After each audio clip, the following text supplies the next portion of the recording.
Selamat datang kembali di channel Ota Mega TV. Kali ini kita akan kembali melanjutkan alur cerita kembali dari dunia dewa part ke-34. Tidak usah lama-lama, kita langsung aja ke alur ceritanya.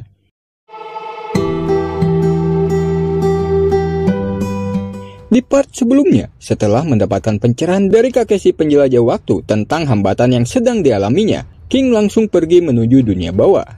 Di tempat yang berbeda, tepatnya di istana penguasa dunia bawah, terlihat seorang wanita yang memiliki tato bunga sedang bermeditasi. Dia bernama Yu Jingqiu, Ratu Dunia Bawah.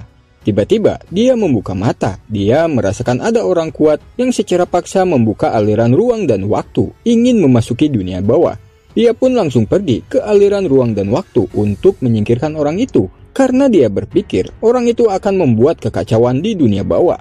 Orang kuat itu adalah King yang akan mencari teknik Yusuan dan juga prasasti penyegel iblis di dunia bawah. Tiba-tiba, King dikejutkan oleh serangan dadakan yang sangat besar mengarah kepadanya.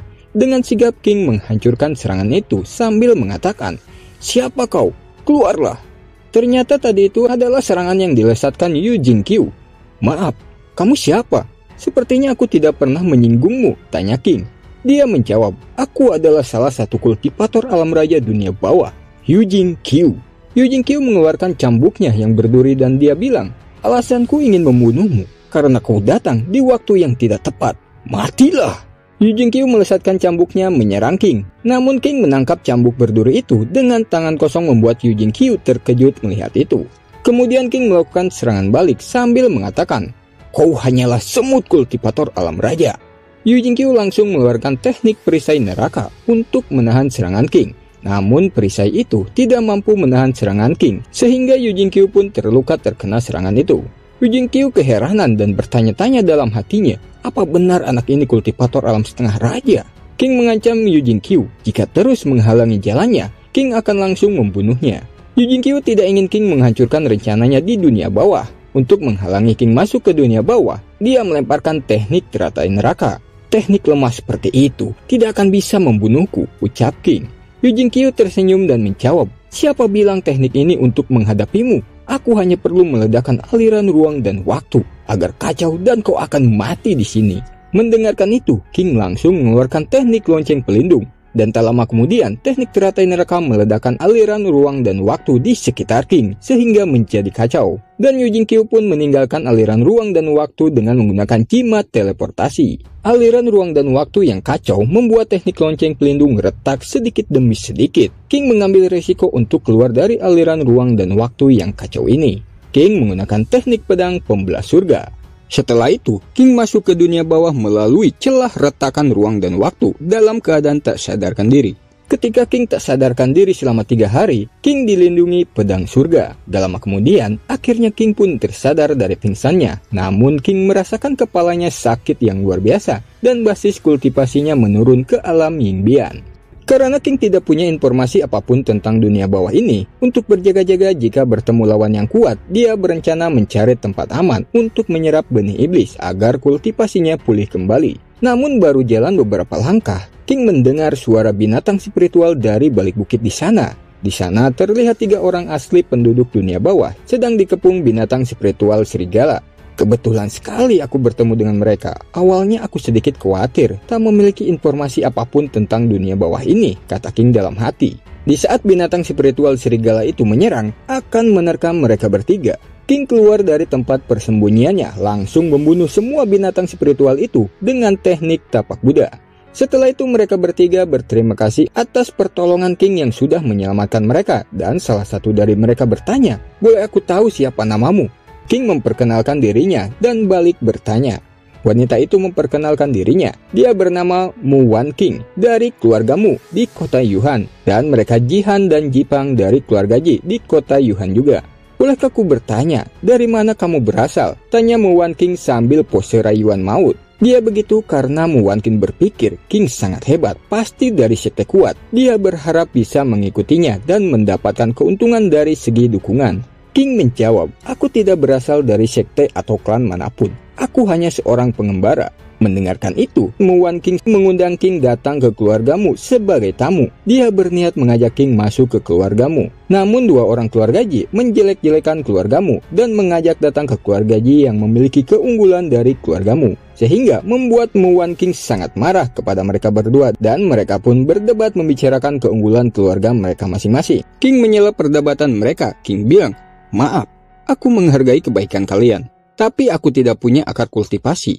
Jadi sumber daya dan apapun yang kalian tawarkan kepadaku, itu tidak akan membantuku." Mendengarkan itu, mereka melongo tak percaya. King yang tidak punya akar kultivasi bisa sangat kuat.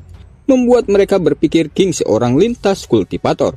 Yang dimana seorang lintas kultivator itu menggunakan masa hidup dan bakatnya untuk meningkatkan basis kultivasi. Sehingga mereka berpikir King tidak layak dan mereka pun mengurungkan niatnya mengajak masuk ke keluarga mereka.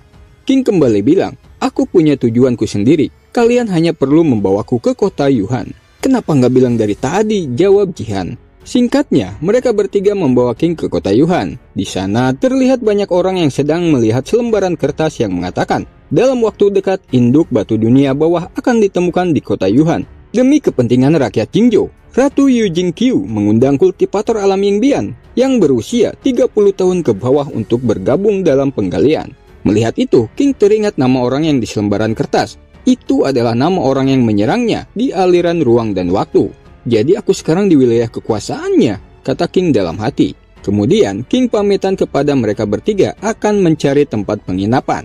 Namun sebelum pergi, Jipang memberikan 300 batu dunia bawah sebagai bentuk ucapan terima kasihnya kepada King yang telah menyelamatkannya. Ketika menerima batu itu, King merasakan ki dunia bawah yang sangat murni di dalamnya. Dan setelah itu, King pun langsung pergi mencari tempat penginapan. Di tempat penginapan, King memikirkan perkataan Yu Jingqiu saat itu yang ingin membunuhnya. King yakin alasannya bukan hanya karena batu induk dunia bawah. Pasti ada hal lainnya. "Aku harus segera memulihkan kultivasiku dan segera menyelidikinya," kata King dalam hati. King langsung mulai menyerap benih iblis. Namun King terkejut dengan proses penyerapan yang sangat lambat. Tidak kusangka, penyerapan benih iblis akan terganggu oleh ki dunia bawah yang sangat tipis di udara. Ini benar-benar sangat menghambat. Sepertinya, aku memerlukan ki dunia bawah dalam jumlah yang banyak. Tunggu, dunia bawah ya? Dia pun teringat dengan batu dunia bawah pemberian Jipang yang memiliki ki murni. Kemudian King mencoba menyerap benih iblis bersamaan dengan menyerap ki murni dari batu dunia bawah itu. Dengan cara itu, akhirnya King berhasil menyerap benih iblis. Namun King masih butuh lebih banyak lagi untuk memulihkan kekuatannya. Untuk mendapatkan batu dunia bawah, King berniat menjual pil dan ramuan obat yang dimilikinya. King pun mendatangi toko obat yang terdekat, yaitu Pavilion Tiandan, toko pil cabang Jingzhou yang terkenal akan kualitas pilnya. Di sana King disambut pelayan toko yang bernama Hu Xiao. Xiao yang baru pertama kali melihat King, dia berniat akan menipu King. King menunjukkan botol pil miliknya sambil mengatakan, "Tolong carikan ahli penilai pil, aku ingin menjual pil ini." Namun Xiao malah mengusir King tanpa mengecek pil itu terlebih dahulu. Xiao juga mengatakan Pavilion Tiandan tidak menerima pil sampah. Orang-orang di sana juga ikut-ikutan menghina pil yang dibawa King. King yang agak kesal bilang, "Kau belum melihat pilku, tapi sudah menilai pilku sampah? Beginikah cara Pavilion Tiandan melayani tamu?" Xiao tetap tidak mau tahu. Dia bilang, "Nya secepatnya dari sini, jangan sampai tanganku bergerak nih. Tapi sebelum itu, minta maaf kepadaku terlebih dahulu." King menjawab, "Berhenti, memangnya kau siapa?" Kesal dengan jawaban King, Xiao berniat memukul wajahnya King. Namun King menangkap tangan Xiao, lalu menampar keras wajahnya Xiao hingga dia terhempas. Orang-orang yang melihatnya sangat terkejut dengan tindakan King. Mereka bilang, "Gila, berani-beraninya orang ini berulah di Pavilion Tiandan. Apa dia sudah bosan hidup?" Xiao yang kesakitan memegang pipinya, dia berteriak memanggil bosnya. Dan tak lama berselang, datang seorang wanita bersama dua orang pria. Wanita itu bernama Ye Pei, pengurus Pavilion Tiandan. Si pria muda bernama Song Bin, dan kakek tua baik, ketua pelayan. Nona Pei bertanya kepada King, apakah ia yang melukai pelayannya? King tidak mengelak, dia langsung mengakui perbuatannya. Mendengarkan pengakuan King, Nona Pei bilang, "Apa kau sudah tahu konsekuensinya atas perbuatanmu?" King tersenyum menjawab, "Sebelum itu, kenapa kau tidak coba bertanya dulu kenapa aku menghajarnya? Jadi seperti ini Pavilion Tiandan itu. Ternyata Pavilion Tiandan kalian tidak sebaik yang orang bicarakan di luar. Orang-orang yang menyaksikan itu membenarkan perkataan King, dan mereka juga bilang, pelanggan malah akan dihukum tanpa mencari tahu kebenarannya. Sungguh di luar nalar. Melihat keberanian King berkata seperti itu, Nona Pei bilang dalam hati, sepertinya dia bukan orang biasa. Dia juga tidak terlihat mencari masalah. Dan Nona Pei juga sudah sering mendengar kalau Xiao, orang yang dipekerjakan Song Bin, selalu mempersulit pelanggan. Dia berniat menggunakan kesempatan ini untuk memecat Xiao. Kemudian dia bilang kepada King, saudara, perkenalkan namaku, Ye Pei, pengurus Paviliun Tiandan cabang Jingzhou. Maafkan sikapku sebelumnya. Perkataan Ye Pei itu membuat Song Bin marah. Dia bilang, Pei, omong kosong macam apa yang kau katakan pada orang ini? Dia berani memukul orang Paviliun Tiandan. Kita harus menghukumnya. Nona Pei menjawab, Tuan Muda Song, meskipun kau adalah pengawas yang dikirim oleh pusat, tapi aku adalah pengurus di sini. Dan lagi, tolong panggil aku Ye Pei. Kita tidak sedekat itu. Song Bin pun terlihat sangat kesal karena dia merasa dipermalukan di depan banyak orang. Nona Pei menghampiri King. Dia meminta King menceritakan kronologinya. King pun mengatakan, awalnya aku datang akan menjual pil tingkat bumi, tapi dia tidak melayaniku dengan baik. Bahkan, dia mengusirku sebelum melihat pilnya. Omong kosong. Mana mungkin kau punya pil tingkat bumi? Kau hanya ingin menipuku dan Paviliun Tiandan. Timpal Xiao yang sangat kesal. Nona Pei tidak mau mendengarkan sangkalan Xiao. Dia langsung memecat Xiao. Tidak hanya dipecat, Xiao juga didenda 100 batu dunia bawah dan juga akan dihukum. Setelah Xiao dibawa pergi 2 penjaga untuk menerima hukuman, Nona Pei meminta King mengeluarkan pil tingkat bumi untuk membuktikan King tidak berbohong. Dan kalau kau tidak bisa menunjukkannya, itu artinya kau menantang Paviliun Tiandan. Song Bin juga bilang, kalau kau tidak bisa menunjukkannya sekarang, jangan harap kau keluar hidup-hidup dari sini. Song Bin berkata seperti itu karena dia kesal anak buahnya dipecat. Kalau aku tidak bisa menunjukkannya, tentu saja aku siap menerima konsekuensi apapun dari kalian. Tapi bagaimana jika aku benar-benar bisa menunjukkannya kepada kalian? Kata King menantang. Nona Pei menjawab, kalau kau bisa membuktikannya, maka aku akan meminta maaf padamu di hadapan publik. Minta maaf saja, mana cukup, kata King yang tidak puas dengan jawaban Nona Pei. Song Bin langsung menimpali dengan nada suara yang lantang. Kalau kau bisa menunjukkan pil tingkat bumi itu, aku akan memberikan kompensasi berupa 100.000 batu dunia bawah. 100.000 batu dunia bawah ya? Oke, deal. Akan kutunjukkan tepat di depan mata kalian semua. Ini dia, kata King sambil menunjukkan pil tingkat bumi yang memiliki 3 corak pada pilnya. Dan pada umumnya memiliki aroma yang menyengat yang berasal dari macam-macam ramuan yang tercampur di dalamnya. Tapi pil yang dibawa King, aromanya tidak tercium oleh mereka semua. Karena pil itu tidak mengeluarkan aroma yang menyengat, Song Bin tersenyum senang. Dia bilang, berani-beraninya kau membawa pil palsu untuk menipu Paviliun Tiandan. Benar-benar cari mati kau. Keaslian pilnya belum teridentifikasi. Kenapa kau buru-buru sekali? Balas King. Song Bin kesal dan mengatakan kepada para penjaga untuk segera menangkap King. Namun Nona Pei berteriak menghentikan para penjaga itu. Song Bin keheranan, dia nanya, Ye Pei, jelas-jelas itu pil palsu. Apalagi yang menahanmu? Namun Nona Pei menghiraukannya. Dia menghampiri King meminta izin mengecek keaslian pil tingkat buminya. King pun langsung memberikan pil tingkat bumi itu. Ketika mendekatkan pil itu ke hidungnya, Nona Pei baru mencium aroma dari pil itu. Dan dia terkejut dengan aroma pil tingkat bumi ini yang sangat menyegarkan. Dan dia bilang, pil yang dapat menyembunyikan aromanya sampai ke titik ini hanyalah pil tingkat bumi berkualitas tinggi. Sontak orang-orang di sana tampak terkejut mendengar perkataan Nona Pei. Song Bin juga ikut terkejut sekaligus kesal mengatakan, bagaimana mungkin? Sebagai bentuk permohonan maafnya, Nona Pei akan membeli batu dunia bawah itu dengan harga 100.000 batu dunia bawah. Bagaimana? Tanya Nona Pei. 100.000 batu dunia bawah? Kata King terkejut. King juga bergumam. Tidak kusangka pil rendahan racikanku bisa dihargai dengan sangat mahal. Apa barusan kau bilang? Tanya Nona Pei. Tidak ada, jawab King singkat. King kembali bilang, aku masih punya pil tingkat bumi lainnya. Apa Paviliun Tiandan bisa membayar semuanya? Tentu saja. Paviliun Tiandan kami. Tunggu, apa katamu? Kau masih memiliki 10 butir pil tingkat bumi? Jawab Nona Pei sangat terkejut. King langsung mengeluarkan 10 botol pil tingkat bumi sambil mengatakan, aku agak buru-buru sih, jadinya hanya segini yang kubawa. Wah, dia benar-benar memilikinya. Dia sultan, kata orang-orang itu. Bagaimana orang-orang dan Nona Pei tidak sangat terkejut karena pil tingkat bumi kualitas standar saja bukan hanya langka di kota Yuhan, tapi juga di seluruh dunia bawah. Pasti ada seseorang ahli alkimia di balik orang ini. Aku harus berteman dengannya, kata Nona Pei dalam hati. Kemudian Nona Pei membeli semua pil tingkat bumi itu dengan memberikan kartu penyimpanan yang berisikan 1,1 juta batu dunia bawah. Setelah transaksi ini, kau sekaligus menjadi member khusus Pavilion Tiandan kami, dan King pun menyetujuinya. Sedangkan Songbin yang berpikir King melupakannya, dia pun mengendap-endap untuk melarikan diri. Akan tetapi King menyadarinya. King bilang, "Tuan Muda Song, mau kemana? Buru-buru sekali.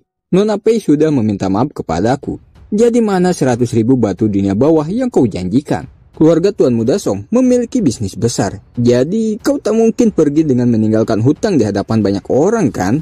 Dengan wajah terlihat kesal, Songbin memberikan 100.000 batu dunia bawah kepada King sambil mengatakan, "Hanya segini saja, bagiku bagaikan air seteguk." Tapi yang sebenarnya hatinya menangis meronta. Itu setengah dari tabungan pribadinya. "Mari kita lupakan masalah kita hari ini," kata King kepada Songbin. Dan setelah itu King langsung pergi kembali ke penginapannya. Namun Songbin masih tidak terima. Dia sangat kesal dan dalam hatinya bilang, "Brengsek, awas saja, akan kubuat kau mengembalikan semuanya sekaligus dengan bunganya." Beberapa waktu pun berlalu. Di saat King sedang berada di dalam penginapannya, sedang menyerap benih iblis dan batu dunia bawah, terlihat ada dua orang memakai masker sedang mengendap-endap. Mereka adalah pembunuh bayaran yang dikirim Songbin untuk membunuh King dengan menggunakan racun jiwa serangga mematikan. King yang baru saja selesai menyerap benih iblis, ia dikejutkan dengan asap yang masuk dari jendela yang berlubang. King menyadari di asap itu terdapat racun jiwa serangga mematikan. King tidak keluar, dia bersembunyi menunggu orang-orang itu. Si pembunuh bayaran itu juga menunggu racun itu membunuh King. Setelah menunggu cukup lama dan mereka berpikir King sudah mati, mereka pun langsung masuk berniat untuk membereskan mayatnya. Namun ketika di dalam, mereka tidak menemukan apapun. Dan tiba-tiba mereka dikejutkan dengan kemunculan King di belakang mereka. Sampai-sampai King dikira hantu. Tanpa basa-basi lagi, King melayangkan tinjunya ke wajah mereka hingga wajah mereka bonyok dan berdarah-darah. Kemudian mereka pun langsung memberitahu King kalau mereka dibayar Songbin untuk membunuhnya. Karena kesal telah dipermalukan di hadapan orang banyak. Dan mereka juga memberitahu tempat tinggal Songbin, yaitu di depan Pavilion Tiandan. Karena mereka telah memberitahu siapa yang membayarnya, King tidak membunuh mereka. Namun King menghapus basis kultivasi mereka sebagai peringatan.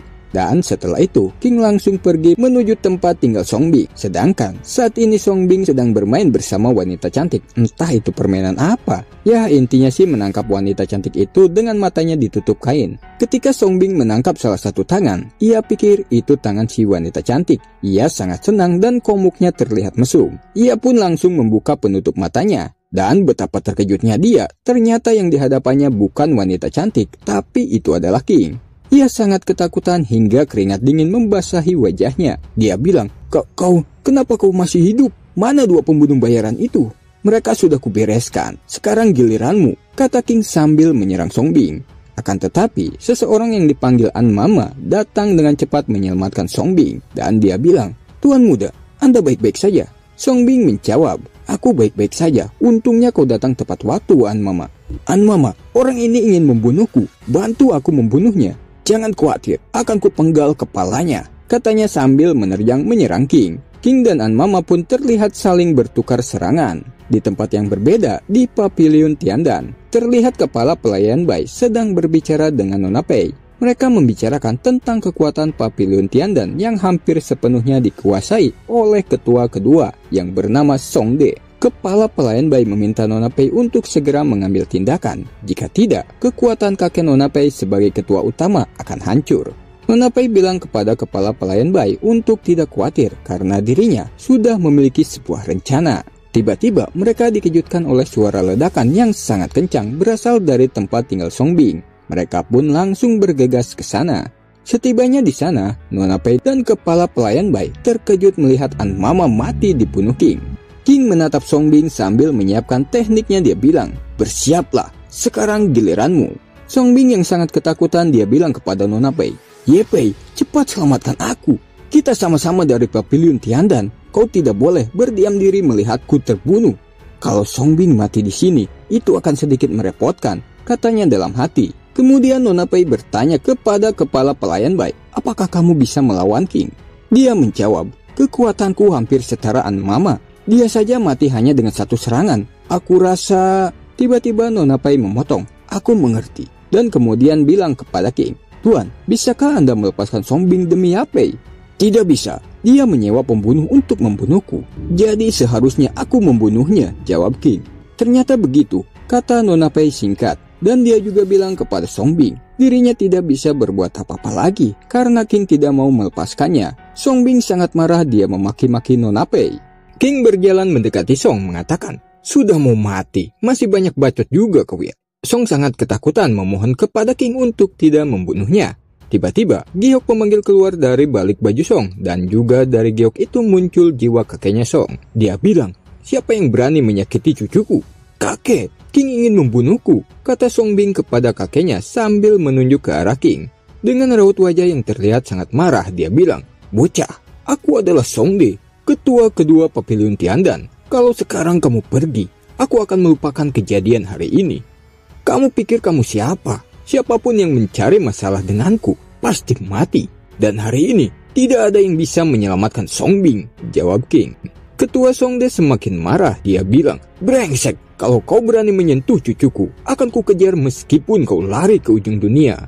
King tidak memperdulikan lagi ucapan ketua Song De. King langsung menyerang Song Bing dan Song Bing pun langsung mati. Ketua Song De sangat murka, dia menerjang akan menyerang King. Namun sebelum itu, King menghancurkan giok pemanggil sehingga jiwa Song De pun langsung menghilang. Karena urusannya telah selesai, King berniat pergi. Namun baru berjalan beberapa langkah, Nona Pei meminta King tidak pergi dulu. King membalikkan badannya, dia nanya, apakah Nona Pei ingin menahanku? Nona Pei menjawab, Tuan King, jangan salah paham. Aku hanya ingin berterima kasih kepada Tuan King. Berterima kasih? Untuk apa?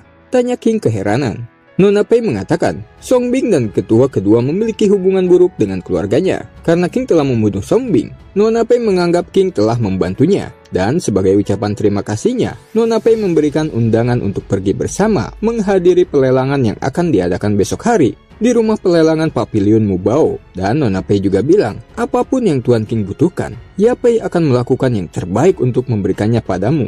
King pun menerima undangan itu karena King saat ini membutuhkan banyak batu dunia bawah untuk memulihkan kultivasinya. Dan setelah itu, King pergi meninggalkan Pavilion Tiandan. Keesokan harinya, King mendatangi rumah pelelangan Pavilion Mubao. Di sana, King dihentikan dua penjaga. Mereka meminta King menunjukkan undangan terlebih dahulu sebelum masuk. King memberikan undangan yang dibawanya kepada penjaga itu. Ketika kedua penjaga melihatnya, mereka terkejut melihat undangan yang dibawa King adalah undangan emas khusus Nona Yapei dari Pavilion Tiandan. King membenarkan itu adalah undangan Nona Yapei yang diberikan kepadanya. King yang pakaiannya terlihat lusuh membuat mereka ragu dengan perkataan King barusan, sehingga salah satu penjaga itu meminta King untuk menunggunya sebentar. Mereka akan memberikan kepada penanggung jawab untuk memeriksa keaslian undangan itu terlebih dahulu, dan King pun tidak mempermasalahkan itu. Dan secara kebetulan saja, Mu Wan King, anak dari pemilik Pavilion Mubao, lewat. Si penjaga itu meminta Mu Wan King memeriksa undangan emas khusus Nona Pei, karena dirinya tidak bisa membedakan yang asli dan yang palsu. Mu Wan King tersenyum jahat menatap King, dia bilang, tidak perlu diperiksa, itu palsu. King, kau hanya seorang lintas kultivator, mana mungkin Nona Yapei memberikan undangan emas khusus kepadamu? Penjaga, cepat singkirkan penipu ini dari sini. Ketika dua penjaga itu akan menangkap King, Nona Pei datang, dia bilang, tunggu. Mu Wan King berjalan mendekati Nona Pei mengatakan, Kak Yapei, kamu datang tepat waktu. Aku baru saja menangkap bocah yang memalsukan undanganmu. Namun Nona Pei tidak menggubrisnya, dia berjalan melewati Mu Wan King menghadap King, dia bilang, maaf Tuan King, aku terlambat. King menjawab singkat, tidak masalah. Sementara itu, Mu Wan King terkejut mengatakan, apa? Tuan King? Dan Mu Wan King bilang kepada Nona Pei, Kak Pei, kamu tidak salah mengenali orang kan? Bocah ini memalsukan undanganmu. Tentu saja tidak, dia adalah tamuku di Pavilion Tiandan, Tuan King. Dan undangan itu, aku yang memberikannya, jawab Nona Pei. Mu Wan King lagi-lagi bilang kepada Nona Pei, Kak Pei, kalau King itu seorang lintas kultivator, sampah yang tidak berguna. Perkataan Mu Wan King itu membuat Nona Pei sangat marah. Dia menampar Mu Wan King sangat kuat, sambil mengatakan, jangan tidak sopan kepada Tuan King. Kesal diperlakukan seperti itu di area keluarganya, Muan King meminta penjaga untuk segera menangkap King dan Nona Pei. Namun tiba-tiba seseorang berteriak, "Berhenti! Itu adalah pemimpin keluargamu, ayahnya Muan King." Pemimpin keluargamu langsung meminta maaf kepada Nona Pei atas sikap anaknya yang tidak sopan. Dia tidak ingin membuat Nona Pei marah. Jika itu terjadi, dia tahu keluargamu pasti akan dihabisi. Nona Pei memaafkan pemimpin keluargamu karena mereka rekan bisnis. Tapi Nona Pei bilang, "Tolong peringatkan nonamu, jika tidak akan menjadi malapetaka bagi seluruh keluargamu." Kemudian pemimpin keluargamu meminta anaknya, Muan King, untuk mengurung diri merenungkan kesalahannya. Dengan wajah yang terlihat sangat kesal, Muan King pun pergi. Dan setelah itu, pemimpin keluargamu mempersilahkan King dan Nona Pei masuk. Pemimpin keluargamu juga akan memberikan kamar privat untuk mereka berdua sebagai permintaan maafnya. Beralih ke dalam rumah pelelangan. Di sana, terlihat banyak yang menghadiri acara pelelangan itu dari berbagai kota. Setelah itu, terlihat King dan Nona Pei duduk di kamar privat nomor 3. Pemimpin keluargamu meminta maaf telah menempatkan mereka di kamar nomor 3. Karena kamar privat nomor 1 dan nomor 2 telah ditempati oleh Dewi Haitang dan Tuan Muda Mo Xiaohui. Nona Pei dan kepala pelayan Bai terkejut mendengar nama kedua orang itu menghadiri acara pelelangan ini. King yang tidak tahu kedua orang itu bertanya kepada Nona Pei, siapa mereka? Nona Pei menjelaskan, ada dua kekuatan terbesar di Jingzhou, yaitu Taman Bunga Persik dan Sekte Luar Kasyapa. Dewi Haitang adalah keturunan dari Taman Bunga Persik dan Mo Xiaohui adalah keturunan dari Sekte Luar Kasyapa. Mendengarkan itu, King bilang dalam hati, mungkin kedatangan mereka ada hubungannya dengan pertambangan induk batu dunia bawah. Pasti Yu Jingqiu juga akan segera datang. Aku harus bergegas memulihkan kultivasiku. Setelah itu, pemimpin keluargamu pamit karena dia akan memulai pelelangan. Di tempat yang berbeda, di kamar privat nomor 1 yang ditempati Dewi Haitang dan pelayannya. Si pelayan bertanya, kenapa Dewi Haitang menghadiri acara pelelangan kecil ini? Dewi Haitang menjawab, ia mendapatkan informasi yang mengatakan barang yang terakhir pelelangan adalah perahu langit yang kecepatannya setara kultivator puncak alam raja. Tiba-tiba terdengar seseorang mengetuk pintu. Dewi Haitang langsung mempersilahkan orang itu masuk. Ternyata orang itu adalah Muan King. Dia mendatangi Dewi Haitang beralasan telah lama mengaguminya. Dan dia juga bilang, jika bisa melayani Dewi Haitang, itu merupakan sebuah kehormatan besar baginya. Entah apa yang sedang direncanakan Muan King yang sebenarnya. Oke, kita beralih ke pemimpin keluargamu yang akan memulai pelelangan. Dan barang yang pertama dilelang adalah cairan kayu yang meningkatkan kecepatan pelatihan. Pemimpin keluargamu membuka harga awal 8.000 batu dunia bawah. Satu persatu orang-orang di sana terlihat menawar cairan kayu itu. Singkat cerita, 2 jam telah berlalu. Nona Pei bertanya kepada King, kenapa King tidak menawar satu barang pun yang telah dilelang? King menjawab, barang yang telah dilelang memang bagus, tapi tidak ada satupun yang berguna baginya. Beralih kembali ke pemimpin keluargamu. Kali ini, dia melelang sebuah potongan kayu. Jangan remehkan potongan kayu ini. Seorang petarung alam Mingbian saja tidak bisa menggores kayu ini. Sangat memungkinkan ini kayu dewa yang diturunkan dari zaman kuno. Harga penawaran awal 100.000 batu dunia bawah, ucapnya. Orang-orang di sana tidak ada yang mau menawar kayu itu. Mereka sangat meremehkan kayu itu karena pemimpin keluargamu tidak menyebutkan kegunaan kayu itu. Bahkan Dewi Haitang juga tidak mengetahuinya sehingga dia menganggapnya itu hanya kayu lapuk. Tapi mereka salah. Itu adalah kayu dunia yang mengandung energi dewa. King yang mengetahui itu kayu dunia langsung menawarnya 100.000 batu dunia bawah. Sehingga pandangan orang-orang tertuju kepada King. Dasar idiot, rela menghabiskan uang begitu banyak untuk kayu lapuk, kata salah satu orang di sana. Nona Pei mencoba mengingatkan King agar tidak membeli kayu itu, karena Papiliun Mubao sudah sering menipu orang dengan barang sampah tapi mengatakan barang itu sangat berharga. King menjawab, aku tidak tahu di masa lalu pernah ada orang yang tertipu atau tidak, tapi penilaian kalian kali ini itu salah. Dan kemudian King yang tidak memiliki batu dunia bawah meminjam kepada Nona Pei untuk membayar kayu itu. Namun Nona Pei mengatakan, karena King menginginkannya, maka King tidak perlu meminjamnya. Ia akan membeli kayu itu untuk King. Setelah membayar kayu itu, Nona Pei langsung memberikan kepada King dan dia juga nanya, Tuan King, apa keistimewaan sepotong kayu ini? King menjawab, kayu ini disebut kayu dunia yang di dalamnya mengandung energi dewa kaisarmu. King sangat senang telah mendapatkan potongan kayu dunia ini. Dia telah memiliki 3 potongan kayu dunia. Setelah itu King melakukan sebuah metode untuk merangsang energi dewa keluar. Dan beberapa saat kemudian, kayu dunia melayang dan memancarkan aura kehidupan yang sangat kuat.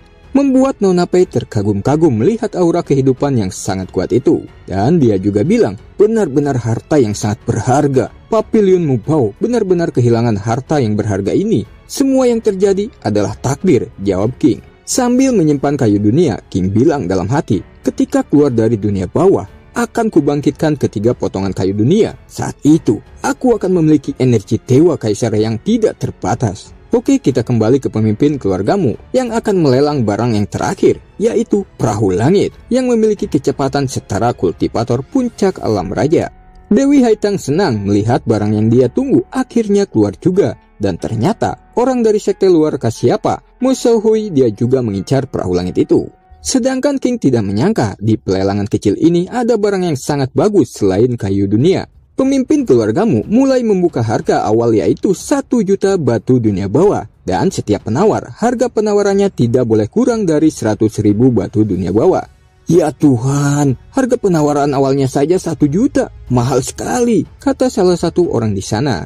Taman Bunga Persik menawar 3 juta. Benda ini sangat penting bagiku. Aku mohon para hadirin bisa mengalah demi aku, Dewi Haitang, ucapnya. Mo Xiaohui menjawab, siapa juga yang peduli denganmu? Sekte luar Kasyapa menawar seharga 4 juta batu dunia bawah. Dewi Haitang tidak mau kehilangan perahu langit. Dia menaikkan harga menjadi 4.500.000 batu dunia bawah. King yang menginginkan perahu langit itu juga ikut menawarnya seharga 8 juta batu dunia bawah. Membuat orang-orang di sana terkejut mendengarnya. Dan salah satu dari mereka bilang, bukankah itu orang yang membeli kayu lapuk itu? Ternyata otaknya bermasalah. Dewi Haitang yang tidak percaya dengan King yang menawar harga yang sangat tinggi. Dia nanya, Tuan, entah kau ini siapa, tapi apakah kau yakin ingin membayar sebesar 8 juta? King menjawab, tentu saja, aku rela menghabiskan 8 juta batu dunia bawah untuk membeli perahu langit. Tapi siapa yang ingin membayar harga lebih tinggi dariku? Kupersilahkan. Mendengar suara orang yang berbicara, Muwan King tersadar. Dia bilang, tunggu, suara ini, suara King. King? Dari mana dia berasal? Tanya Dewi Haitang. Muwan King menjawab, dia seorang lintas kultivator. Latar belakangnya, ya biasa saja sih. Namun setelah mendapatkan dukungan dari Nona Yapei Papiliun Tiandan, dia bertindak arogan. Dasar seorang lintas kultivator, berani-beraninya berurusan denganku. King, akan ku ingat namamu, kata Dewi Haitang kesal gagal mendapatkan perahu langit gara-gara King. Dewi Haitang, bukankah kamu kaya raya? Ayo maju tawar sana, teriak Mo Xiaohui memprovokasinya. Diamlah, aku tidak mau menghabiskan uang Taman Bunga Persik milikku begitu saja, jawab Dewi Haitang. Namun yang sebenarnya, dia hanya membawa 5 juta batu dunia bawah. Akan ku cari cara untuk mengambil perahu langit darinya, kata Dewi Haitang dalam hati. Dan ceritanya mentok nih teman-teman. Oke, tunggu video selanjutnya tetap di channel Otamega TV.